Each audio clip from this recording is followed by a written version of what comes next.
Hi, everyone, and welcome to Becoming Extraordinary. My name is Vishen Lakhiani, and I'm the creator of this program right here on Mind Valley.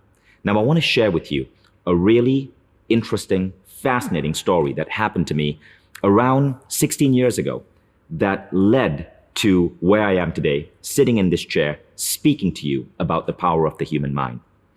And this story will show you why I'm so passionate about these ideas. Before you get into the program, I just want you to understand a little bit about the situation and the incidents that led to where we are today. So the story starts in 2001. I'd graduated with a degree in computer engineering. I decided to move to Silicon Valley. I borrowed $30,000 from my dad with the dreams of starting a small little software company and making it big. My timing, though, in a word, absolutely sucked. April 2001, the dot-com bubble went poof. I remember that particular month, the newspapers in San Francisco said that 14,000 people were laid off in the city. There were no jobs available. There were pink slip parties where people would come together, people who had just been fired, just to network, drink away our pain, and hope that we could find some way out of this horrible situation. I lost everything. I was down to the point where I was renting a couch from a Berkeley college student, a guy like 4 years younger than me. And it was one of those two-seater couches, so my legs hung off every night as I tried to get to bed.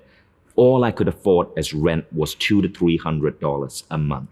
And I felt like an absolute frickin' failure. I graduated from one of the top engineering universities in the world. And here I was, just blown away, 30 grand that my dad had lent me, failed at my startup, and no hopes for a job. So I did what everyone else in that situation would do. I resume spammed every opening I could find on Craigslist. It didn't even matter what the job was about. I just needed to be able to survive. So I would open up Craigslist, which was the leading job site of that era, and I would just shoot my resume to every single company that was hiring. I wouldn't even read about what the company did. And then I got a call back. It was a company that sold software to lawyers. And they said, hey, can you sell? I lied. I said, yes. And they said, great. There's no base salary. You have to prove yourself on this job. If you close a sale, you get paid. If you don't close a sale, you do not get paid. So I show up to work in that office and they introduce me to a guy. Let's call him Alfonso. Alfonso was my mentor. He was supposed to introduce me to the art of interrupting people in the middle of their busy day and selling them shit, right? And it wasn't the job I dreamed of doing, being essentially a glorified telemarketer, but it was the only option I had to eat and survive. So Alfonso tried to show me the ropes, and I did my best to learn from Alfonso. But around 3 weeks in, Alfonso got fired. You see, Alfonso himself wasn't closing any sales. The boss caught him sleeping under his desk. He had been evicted because he couldn't afford to pay rent. So he had put a little curtain on his desk.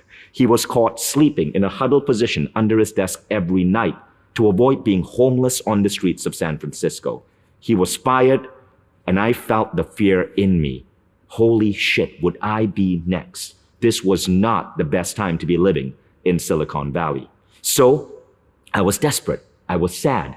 And back then, a new little search engine called Google had recently come about. And Google was kind of magical. So I thought, okay, I don't know if I really believe in God, but I believe in Google. Let me figure this out. So I got to Google and I typed in, can't remember what I typed in, but I bet it was something along the lines of, Dear Google. Back then, I think people thought you had to start with Dear Google to get a response. Dear Google, why does life suck so bad? Or it may have been, Dear Google, please help me out of this horrible situation. I don't remember what showed up on that first page, but I remembered one of the things I found. It was a class on meditation. It was in Los Angeles, so I scrambled together the little money I had, flew to LA to take the class. As it turned out, I was the only person who showed up. But the promise of this class, what they said in their website, is that it would teach me to deal with fears and stress and anxiety. And when you're scrambling to survive and can't pay rent, you're going through that. And it also said something interesting. It would teach me how to tap into intuition so I could make better decisions in life, and teach me to tap into the power of my mind so I could move reality and make my wildest dreams come true. Bold promises, I know, but I was the only person in the class, so I got this incredible experience with the teacher, and I learned a ton of stuff in one day. It was a 2-day class, but I was the only one there. The teacher showed me the ropes in one day, taught me the techniques, sent me on my way back to San Francisco. I arrived that Sunday night. I meditated before going to bed, and I showed up to work on Monday. Now, something interesting happened on Monday. You see, my work looked like this. We, the people working in this office, every morning, every few days, would head to the San Francisco Public Library. We would check out the yellow pages of the territory that we were assigned to, or photocopy the yellow pages. I had to sell software to lawyers, and I had to call lawyers from A to Z in my designation, San Antonio, Texas, interrupt these powerful men in the middle of their busy day and get them to pay attention to my pitch on the phone. Now, it wasn't an easy task. If you've ever tried to cold call a lawyer in the middle of his busy day and interrupt him to sell him stuff, you're going to hear more fuck offs than you ever expect to hear in your life. So that day, like no other day, I got told to fuck off 14 times. And you can imagine what that does to one's ego. But I remembered what I'd learned in that class. You see, I learned that you don't have to blindly function in the world based on the knowledge in your brain. There are aspects of our mind, aspects we can't explain, that we can use. One of these is intuition. I learned that I could go into a meditative state of mind, touch the yellow pages with my hand, it's called psychometry, move my hand down the page and get an impulse on who to call. And so I took this approach, and something interesting happened. Overnight, I doubled my sales rate. I was now getting twice as many lawyers to close deals. Now, I was closing maybe one lawyer a week, right? That would get me $600. All of a sudden, I was closing 2 lawyers a week. I doubled my sales rate. And at first, I didn't believe it. I thought, okay, it was one of those lucky weeks. I'm going to go back to my usual average of 1 close a week. But it stayed there. And then I started applying other techniques I learned from this class. Techniques such as creative visualization. I would see myself being successful. I would see myself being one of the top gun salespeople in this company. That means the 1%ers, the guys who close the most sales. I would practice techniques on empathy, where I would see the attorney in front of me. I would do a prayer and ask that what is best for everyone concerned would happen. I would practice compassion techniques, where I would send and beam love and compassion to the person I had on the phone. And my sales started doubling and doubling and doubling. 3 months after I took this class, I'd been promoted 4 times. I was made director of sales. They shipped me out to New York to start the company's New York office. My life would never be the same again. Now, my boss came to me and he said, "Vishen, what on earth are you doing?"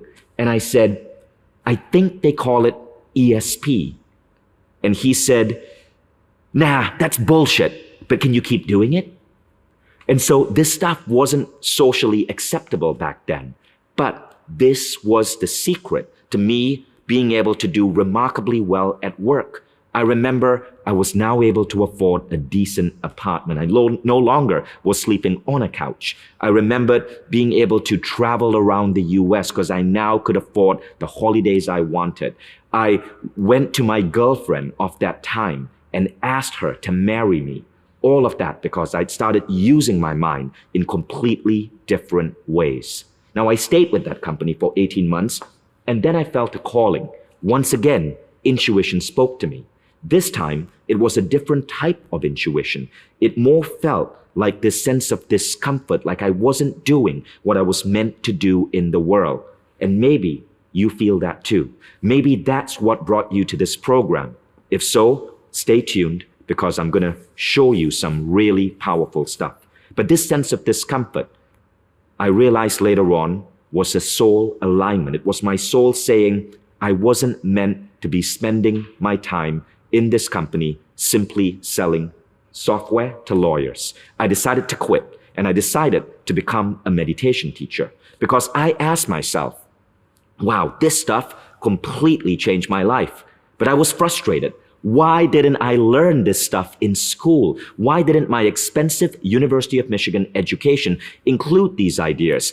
Who were the school teachers in high school who taught me how to apply intuition or creative visualization? This was nowhere in the public domain. This was not being taught in schools. So I decided, well, why don't I teach this? I decided to quit my job, become a meditation instructor, and dedicate my life to teaching people how to meditate, how to tap into intuition, how to use the power of their mind to shift reality, or as I call it in this program, bend reality. Now, as I started going deeper into this practice, my life started changing. I remembered Nelson Mandela said, if you want to change the world, change education. As I saw how this was shifting the lives of my students, my ambitions got bolder. Why settle for teaching 30 people in a classroom once a month? How could I reach millions, then 10 million, then 1 billion people? And that was the story of Mind Valley.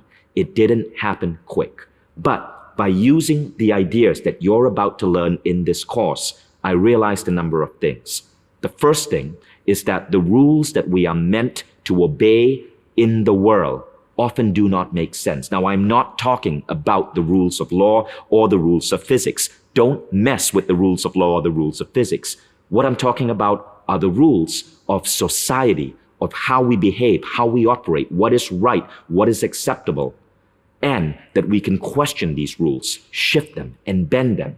There's a beautiful scene in the movie The Matrix where Morpheus tells Neo, life is like a computer game, and the rules, some of them can be bent and some can be broken. You're going to learn that. Now, the second thing you're going to learn is what I already touched on, intuition. You're going to learn some deeply powerful ways to listen to that inner voice. You see, I like to explain it this way. The rules of the world are outside voices telling you how to think, what to do, who to be.